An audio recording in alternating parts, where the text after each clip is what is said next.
सुप्रभात दोस्तों, नमस्कार। सुबह के 5 बज गए हैं, भोर हो गई है और हम आ गए हैं सपना जी के साथ खेत पे। और ये अब जो इसलिए सुबह सुबह आ कर के पहला काम हम ये करेंगे कि ईंट की तराई और साथ में जो कंस्ट्रक्शन हमारा कल का हुआ है उसे तर कर दें, क्योंकि इतना ज़्यादा धूप हो रही है कि भेने के बाद भी ईंट तुरंत जो है पकड़ नहीं रही है, बल्कि कहिए कि सूख जा रही है।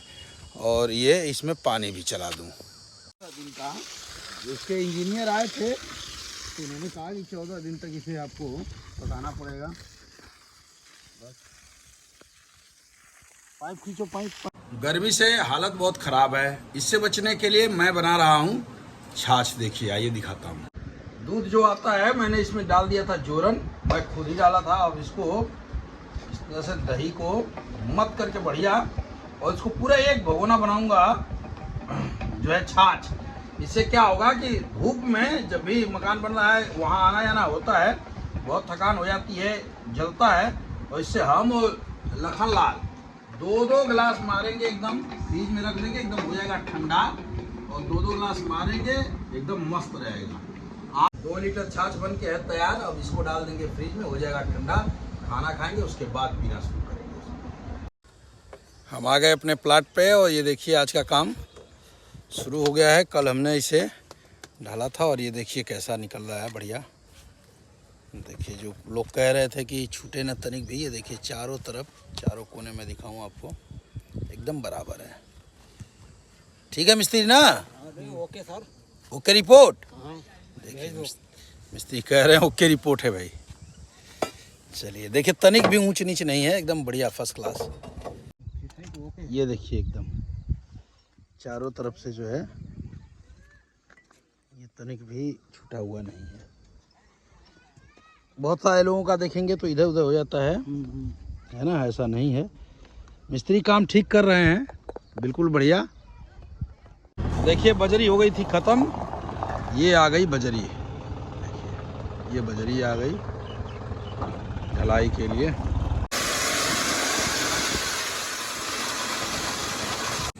गर्मी से बचने के सारे जतन हमने कर लिए। खाना वाना खा करके अब मैं घर पे निकल रहा हूँ, जहाँ घर बन रहा है वहाँ। और ये मैं आ गया गौरव जी के दुकान पे। आज मजदूरों को कुछ सरप्राइज करते हैं। ये आगे देखिए गौरव भाई, आज इनसे लिए हम रसना मेड इन इंडिया, इंडिया का ब्रांड 10 पैकेट लेके चलेंगे। आज मजदूरों को रसना पिलाएंगे। इतनी धूप में देखिए ये लोग काम कर रहे हैं। एक राउंड इनका देखिए नींबू वाली शरबत मैंने भिजवाई थी, तो नींबू वाली शरबत एक राउंड इन लोग पी चुके हैं। और एक राउंड अब नई शरबत में बनाऊंगा, थोड़ा इनको राहत देते हैं गर्मी में। ठीक है, पानी ले आ बाबू। पानी मंगवाया हूँ। देखिए ये मोटर चला के एकदम बर्फ़ जैसा पानी निकल रहा है, मस्त। अब आएगा, अभी बनाते हैं हम लोग। देखिए अब हम लोग बनाने लगे हैं रसना। डालो इसको, पूरा डालो उसमें। पानी नहीं लिया उसमें। साथियों, आज हमारे अहोभाग्य कि हमारे प्लाट पे आए हैं उत्तराखंड में उधम सिंह नगर के प्रकांड विद्वान, वास्तु के प्रकांड ज्ञाता, वेदों के मतलब वाणी पे मुझबानी वेद याद हैं और कथावाचक हैं। इन्होंने बहुत सारी कथाएं की हैं। हिंदू धर्म के लिए इनका जीवन समर्पित है। हमारे मित्र हैं, बहुत अच्छे मित्र हैं। और बहुत अच्छा महसूस कर रहा हूँ कि ये प्लाट पे है। और मैं इसलिए बुलाया कि ताकि, चूँकि मैं वास्तु को तो पढ़ता हूँ जितना मैं जानता हूँ, अब इनसे बहुत कम जानता हूँ, इनके ज्ञान के आगे मेरा ज्ञान कम है। तो इसलिए इनको आज बुलाया था कि वास्तु के हिसाब से थोड़ा भवन का देख लिया जाए कि कैसे है, नहीं है। तो अब महाराज इसमें अब बताइए कैसा लग रहा है आपको? नहीं, बहुत अच्छा लग रहा है और वास्तु के अकॉर्डिंग बहुत अच्छा आपका घर को बनाया गया है। और जो भी परफेक्ट प्लाट के सापेक्ष बहुत अच्छा डिसीजन लिया गया है। जैसे कि मैंने नक्शा भी इनको बना करके दिया डॉक्टर साहब को। डॉक्टर साहब वैसे भी स्वयं में बहुत अनुभवी व्यक्ति हैं। और जैसा कि डॉक्टर साहब ने बताया कि अपने जो जीवन का उद्देश्य सनातन धर्म का प्रचार है और एक क्रांति लाना, विश्व में सनातन के जागरण के लिए सदैव प्रयासरत रहा है। अब मनुष्य के जीवन पे वास्तु का कितना प्रभाव है? 75%। आपके जो निगेटिविटी है या गुड एक्टिविटीज़ है, आप घर में एंट्री करते हैं, अगर आपका वास्तु खराब है तो आप ये समझ लीजिए आपका माइंड डिस्टर्ब हो जाएगा। बाहर आप खुश होंगे, अंदर आते ही आपका माइंड डिस्टर्ब हो जाएगा। इट मीन्स आप ये समझिए 75% आपके माइंड पर वास्तु का इफेक्ट पड़ता है। तो इसलिए वास्तु घर का बहुत अच्छा होना चाहिए, और वास्तु जब तक आप वास्तु से रिलेटेड जानकारी नहीं लेते हैं, आपको बिल्कुल घर नहीं बनाना चाहिए। और दूसरी बात, जैसे जो ग्रह हैं, गोचर हैं, कुंडली है, या एवरीथिंग, चाहे हस्तरेखा है या आपके अंक ज्योतिष है, हम जो कमरे बनाते हैं इसका भी अंक ज्योतिष पर गहरा इफेक्ट पड़ता है। तो कहीं ना कहीं वास्तु का हमारे जीवन पर बहुत गहरा प्रभाव पड़ता है। आप घर बना रहे हैं अगर, तो वास्तु से रिलेटेड जानकारी जरूर लीजिए।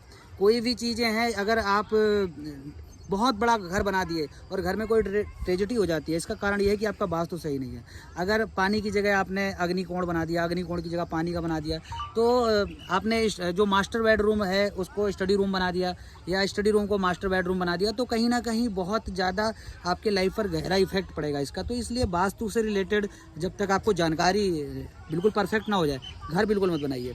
नहीं तो आने वाला फ्यूचर, घर बनाने का मतलब ये नहीं होता कि आपने ईंट के एरिया खड़ा कर दिया। इसका मतलब ये होता है कि आपने जो बनाया है वो बच्चों के लिए फ्यूचर बना रहे हैं, आप बच्चों का भविष्य बना रहे हैं। तो आपकी तो कट जाएगी, अपनी तो जैसे तैसे कट जाएगी, आपका क्या होगा। तो कहने का मतलब ये है कि बच्चों का जो फ्यूचर, घर बार बार नहीं बनता है। तो इसको वास्तु से रिलेटेड पूरी जानकारी लेने के बाद ही आपको बनाना चाहिए। तो डॉक्टर साहब ने बहुत अच्छा, पूरा बेहतरीन ढंग से पूरा मॉडल दिया है।